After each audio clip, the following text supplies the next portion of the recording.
हर्ष भाई, आपने एक कहानी सुनाई थी मुल्ला नसरुद्दीन की।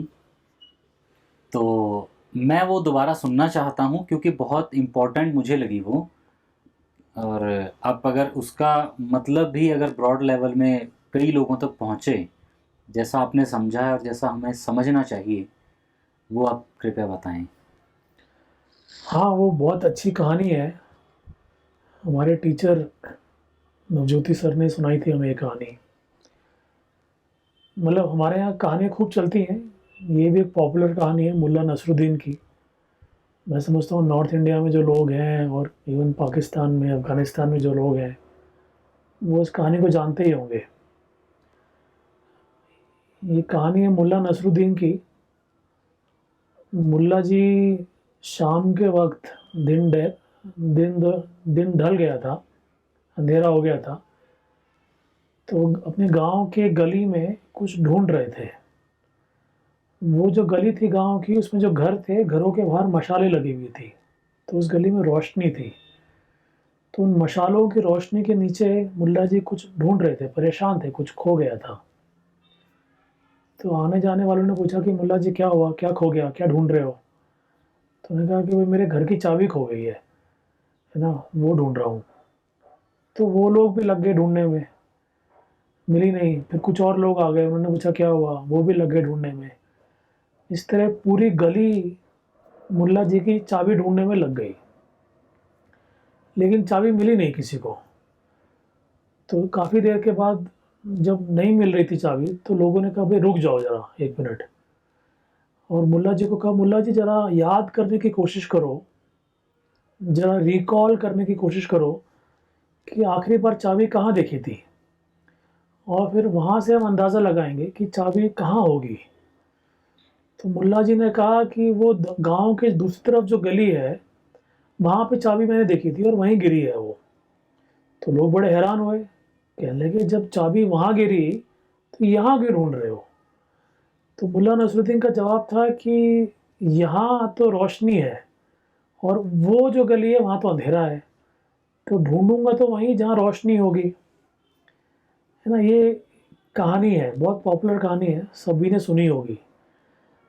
तो हमारे टीचर ये कहानी सुनाते थे हमको, ये समझाने के लिए कि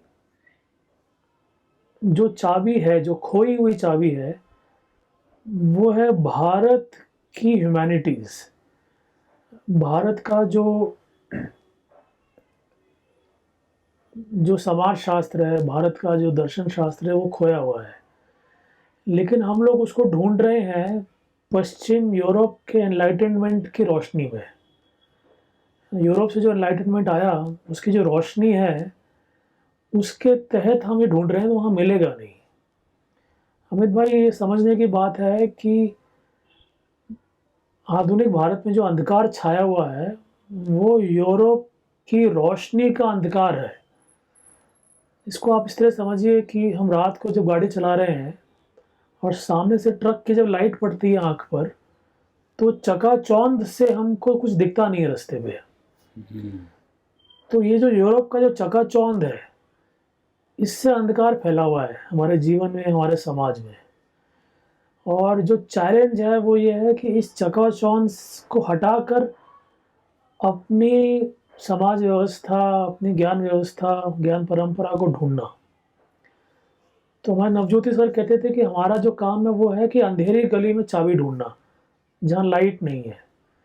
इसका मतलब ये है कि हमारे पास कोई लिटरेचर मौजूद नहीं है, ऐसा कुछ कोई बहुत ख़ास मेमोरी नहीं है ना? तो इनके एब्सेंस में हिंदुस्तान की सामाजिक व्यवस्था को ढूँढना, हिंदुस्तान की ज्ञान परंपराओं को ढूँढना, ये एक टास्क है। और हमारे नवज्योति सर कहा करते थे कि हमें उल्लू की नज़र होना है। उल्लू की ख़ास बात ये है कि वो अंधेरे में देख पाता हम्म। है ना? ये मेटाफर है, इसको लिटरली लेना नहीं चाहिए, मेटाफोरिकल ये उपमा है एक। तो जिस तरह उल्लू अंधेरे में देख पाता है, वैसे ही हमको आधुनिक हिंदुस्तान में जो अंधकार छाया हुआ है, उस अंधकार में हमको हिंदुस्तान की चाबी ढूँढनी है। यूरोप की लाइट में नहीं ढूँढना है। आसान काम है यूरोप की लाइट में खोजबीन करना, लेकिन वहाँ कुछ मिलेगा नहीं। ऐसा नवज्योति सर कहते थे हमको। और इसी कहानी के संदर्भ में वो हमको धर्मपाल जी और रविंद्र शर्मा गुरु जी का महत्व समझाते थे कि ये जो लोग हैं, ये पश्चिम के नॉलेज कैटेगरी से प्रभावित नहीं है। इनका जो भी अनुमान है हिंदुस्तान के बारे में, वो पश्चिम से इन्फ्लुएंस नहीं है। ये लोग पश्चिम से इम्प्रेस्ड नहीं थे ये लोग। तो ये कहानी है, ये हमें अच्छी लगती है। मेरे ख्याल से सोचना चाहिए इस कहानी के बारे में। बिल्कुल हर्ष भाई, बहुत सुंदर। और मुझे लगता है हम जैसे नौजवान और जितने भी हैं युवा पीढ़ी के, वो सब इससे लाभान्वित होंगे और एक चिंतन उनके दिमाग में फूटेगा एक। हर्ष भाई, जितनी भी पढ़ाई की है और सुनने में भी जितना आया, आसपास के जितने लोग थे उन्होंने सबने यही कहा और बताया कि भारत एक कृषि प्रधान देश रहा है और इसी की वजह से ही हम आगे बढ़े हैं। ऐसा कुछ मोटा मोटा सुनने में आया और मुझे भी यही लगता था। पर रविंद्र शर्मा गुरुजी को सुनने के बाद और धर्मपाल जी को पढ़ने के बाद ये भी समझ में आया कि हमारा देश कृषि प्रधान नहीं, उद्योग प्रधान देश रहा है। कृषि या और अन्य सारे क्षेत्र जो हैं वो केंद्र में रहे थे, पर परंतु प्रधानता उद्योग की रही। पर मैंने आपका व्लॉग अभी पढ़ा था हर्ष भाई, कुछ समय पहले, और उसके बाद आपसे बातचीत हुई थी और उसके बाद मेरे मन में जिज्ञासा उत्पन्न हुई। उसमें आपने एक शब्द लिखा था कि भारत देश, मुझे ये लगता है आपने लिखा कि ये कथा प्रधान देश रहा है हमारा। तो इस बारे में अगर आप थोड़ा और प्रकाश डालें, आपका क्या चिंतन है इस एक शब्द के बारे में और इस विचार के बारे में? जी अमित, ये आपने बहुत अच्छा सवाल पूछा। एक तो ये स्पष्ट कर देना चाहिए कि हिंदुस्तान एक कृषि प्रधान देश है, ये तो भ्रम की बात है ना। ऐसा नहीं है, ये तो एक पंडित नेहरू की एक गलत विवेचना थी। और अब तो ये सब मानते हैं कि हिंदुस्तान कृषि प्रधान नहीं, उद्योग प्रधान देश रहा है हमेशा से। और इसके तो बहुत आंकड़े हैं, मतलब खुद वेस्टर्न हिस्टोरियंस ये डेटा देते हैं कि 1750 में हिंदुस्तान का जो औद्योगिक आउटपुट था, जो इंडस्ट्रियल आउटपुट था, वो दुनिया में 1/3 के लगभग था। करीब 30% इंडस्ट्रियल आउटपुट दुनिया का जितना है, उसमें से 30% आउटपुट हिंदुस्तान का है। और इसका कारण है हमारी बहुत स्ट्रॉन्ग कारीगरी, है ना। हमारे यहाँ कपड़ा, लोहा, दुनिया भर का कारीगरी का समाज जो बन रहा है, वो बहुत मास लेवल पे बन रहा है और बहुत हाई क्वालिटी का सामान बन रहा है। इसको लेके अब अनेक दस्तावेज, अंग्रेज़ों के खुद के दस्तावेज मौजूद हैं। लेकिन शायद आम आदमी में जो भी स्कूल के टेक्स्ट बुक पढ़ता है, उसको भी लगता है कि हिंदुस्तान कृषि प्रधान देश ही है। ये करेक्शन अभी स्कूल के लेवल पे हुआ नहीं है, लेकिन जो विद्वान हैं वो तो मानते हैं कि ये बात गलत है ना। हिंदुस्तान औद्योगिक प्रधान देश रहा है हमेशा से। मेरे मन में ये विचार उठा, और ये मैं हो सकता गलत ही हूँ इसमें, लेकिन मैं एक डिपार्चर यहाँ करना चाहता हूँ कि शायद ये बात भी ठीक नहीं है। हिंदुस्तान उद्योग प्रधान भी नहीं रहा है, हिंदुस्तान कला प्रधान मुल्क रहा है या कथा प्रधान मुल्क रहा है। हमारे यहाँ जो भी इकोनॉमिक एक्टिविटी हो रही है ना, मतलब क्या इकोनॉमिक एक्टिविटी करनी है, क्या इकोनॉमिक एक्टिविटी नहीं करनी है, इसका पैमाना है कि सामाजिकता हमारी मजबूत हो रही है, कमज़ोर हो रही है। मतलब इकोनॉमी सही हो या गलत हो, इसका आधार है हमारी सामाजिकता। हमारी सामाजिकता मजबूत होती है जिस एक्टिविटी से उसको बढ़ावा देना है, और जिस इकोनॉमिक एक्टिविटी से सामाजिकता कमज़ोर होती है उसको रोक देना है। ये एक सेंटिमेंट हमेशा से रहा है। और सामाजिकता को मजबूत करने के लिए हमारे यहाँ कलाओं का विशेष योगदान रहा है। हमारे समाज का एक बहुत बड़ा हिस्सा कलाकारों का हिस्सा रहा है, का समाज रहा है, जिसको हम लोग भिक्षावृत्ति समाज कहते हैं ना। ये लोग नाटक वाले लोग हैं, कथा गाने वाले लोग हैं, पेंटिंग वाले लोग हैं, कठपुतली वाले लोग हैं, संगीतकार हैं। ये दुनिया भर की विभिन्न जातियां हैं जो कि कलाओं के प्रदर्शन में लगी हुई है। और ये हिंदुस्तान की सामाजिकता के मूल में है। ये इनका जो कंट्रीब्यूशन है, कला भिक्षावृत्ति जातियों का जो कंट्रीब्यूशन है, कलाओं का जो परफॉर्मेंस है, ये हिंदुस्तान की सामाजिकता के मूल में है। और हमारी सारी की सारी आर्थिक गतिविधि इस बात से तय हो रही है कि वो सामाजिकता को बढ़ा रही है या ख़त्म कर रही है। अगर आप देखें, है ना, हमारा कोई भी आर्थिक लेन देन वो सिर्फ लेना देना नहीं है, वो पूरा एक फेस्टिविटी बनती है, एक सुंदर वातावरण बनता है जिसके तहत वो लेन देन होता है, उसमें रिचुअल्स होते हैं, सिर्फ लेना देना नहीं होता है। एक बात। दूसरी बात, हिंदुस्तान जो इतना विविध मुल्क है ना, उत्तर से दक्षिण और पूर्व से पश्चिम जो इतनी विविधताएं हैं, इस विविधता में जो एकता आ रही है वो हमारे कलाओं और कथाओं द्वारा आ रही है। ये हमारी कथाएं हैं, अनेकों कथाएं हैं जो कि एक तरह का मानस हमारा बना रही हैं अक्रॉस द कंट्री, है ना। हमारा एक तरह का मानस बना रही है, मतलब लोगों में एक तरह का भाव है कि भाई क्या चीज़ करने लायक है या क्या चीज़ करने लायक नहीं है। ये जो मानस बन रहा है कथाओं से बन रहा है। तो ये थॉट नया है, तो उसमें काफ़ी स्पेकुलेशन भी है, लेकिन मेरा आपसे ये अनुरोध है, आपसे भी अपने मित्रों से भी, कि हम लोग थोड़ा इस बात पर विचार करें कि हिंदुस्तान को हम कृषि प्रधान भी नहीं माने, उद्योग प्रधान भी ना माने, बल्कि हिंदुस्तान की प्रधानता में हम कलाओं को और कथाओं को रखें।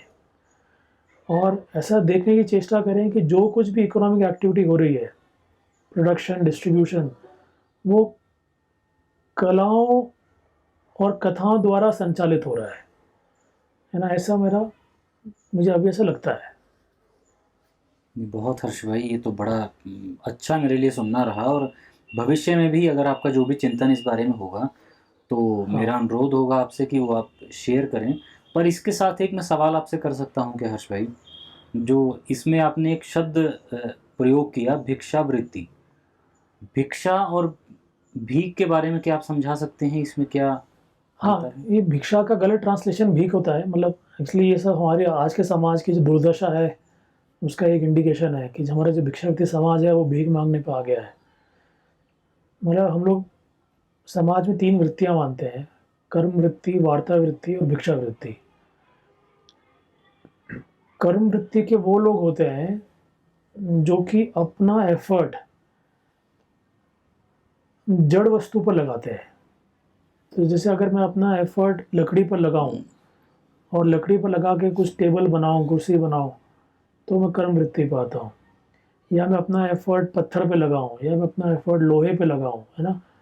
तो जो जड़ वस्तु है उस पर अपना एफर्ट लगा के कुछ निर्माण करना, ये लोग कर्म वृत्ति में आते हैं। तो हमारा सारा कारीगर समाज एक तरह से कर्म वृत्ति का समाज है। इसके अलावा फिर हमारे यहाँ वार्ता वृत्ति है, जिसको वैश्य वृत्ति भी कहते हैं। वो लोग जो अपना एफर्ट चैतन्य पर लगाते हैं। तो जैसे हम लोग किसान हैं, हम लोग वैश्य वृत्ति में आते हैं। हमारा एफर्ट प्लांट पर है। प्लांट एक चैतन्यमयी वस्तु है ना।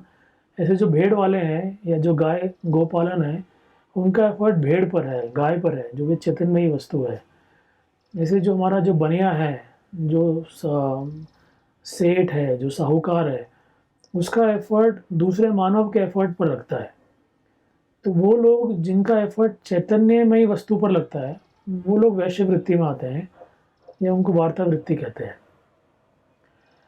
कर्म वृत्ति वाले लोग और वार्ता वृत्ति वाले लोग समाज में प्रॉस्पेरिटी को इंश्योर करते हैं, है ना। मतलब प्रोडक्शन को इंश्योर करते हैं और डिस्ट्रीब्यूशन को इंश्योर करते हैं, जिसके कारण समाज में समृद्धि फैलती है। ये इनका काम है। लेकिन ये दोनों ही लोग टैंजिबल वस्तु पर अपना एफर्ट लगा रहे हैं। मतलब हम गिन सकते हैं कि 1 टेबल बनी, 2 टेबल बनी, है ना, या इतना मन अनाज हुआ, है ना, या इतना लीटर दूध पैदा हुआ, हम गिन सकते हैं। एक और समाज का हिस्सा है जो कि अपना एफर्ट इनटैंजिबल वस्तु पे लगा रहा है, जैसे नॉलेज पे लगा रहा है। अब नॉलेज को हम गिन नहीं सकते, क्वांटिफाई नहीं कर सकते नॉलेज को, है ना। ये अपना एफर्ट वो संगीत पे लगा रहा है, या अपना एफर्ट वो कहानी पर लगा रहा है। अब ये ऐसी चीज़ें हैं जो कि क्वांटिफाइबल नहीं है।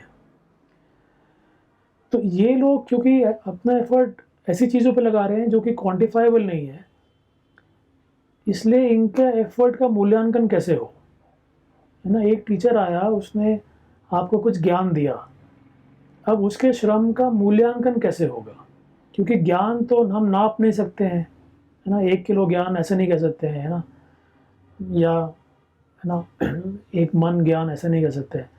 तो वो जो टीचर जो जो आपको ज्ञान दे के गया, उसके श्रम का मूल्यांकन कैसे हो, ये सवाल है। तो ऐसे लोग भिक्षा पे जीते हैं, क्योंकि वो अपने एफर्ट को क्वांटिफाई नहीं कर सकते हैं। तो हमारे समाज का बहुत बड़ा हिस्सा भिक्षावृत्ति समाज का रहा है, जिसमें टीचर्स हैं, पंडित्स हैं, स्कॉलर्स हैं, है ना, कलाकार वाली जातियां हैं, कथावाचक, नट, है ना, कठपुतली वाले, संगीतकार, है ना, स्क्रॉल पेंटिंग वाले, ये तमाम जातियां हैं जो कि भिक्षावृत्ति में आती हैं। और भिक्षा एक बहुत सम्मानजनक टर्म है। भिक्षा में एक हायरार्की है, और ये हायरार्की उल्टी है, मतलब देने वाला नीचे है और लेने वाला ऊपर है। जब भिक्षा को भीख भीख में बदल देते हैं तो ये हायरार्की उल्टी हो जाती है। भीख में देने वाला ऊपर है और भीख लेने वाला नीचे है ना। भिक्षा में ऐसा नहीं है, जिसको भिक्षा दी जा रही है वो हमसे ऊपर है ना। वो हमसे भिक्षा लेता है तो हमको अपना सौभाग्य लगता है कि हम उसको भिक्षा दे पाए, उसने हमारे दान को स्वीकार किया।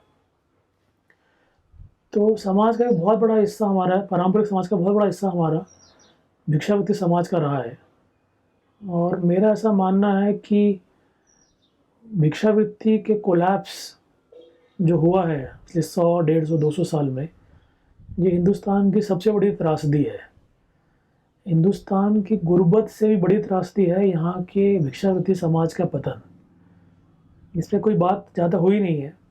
हिंदुस्तान की गुर्बत पे बहुत बात हुई है, बहुत विमर्श है, लेकिन यहाँ का जो भिक्षावृत्ति समाज का जो पतन हुआ, यहाँ की कलाओं और कथाओं का जो पतन हुआ, उस पर कोई बहुत चिंतन हुआ नहीं है, होना चाहिए। मैं समझता हूँ हिंदुस्तान का जो मेजर क्राइसिस है वो है हमारे भिक्षावृत्ति समाज का पतन। बहुत बहुत आभार हर्ष भाई, बहुत आपने स्पष्ट किया।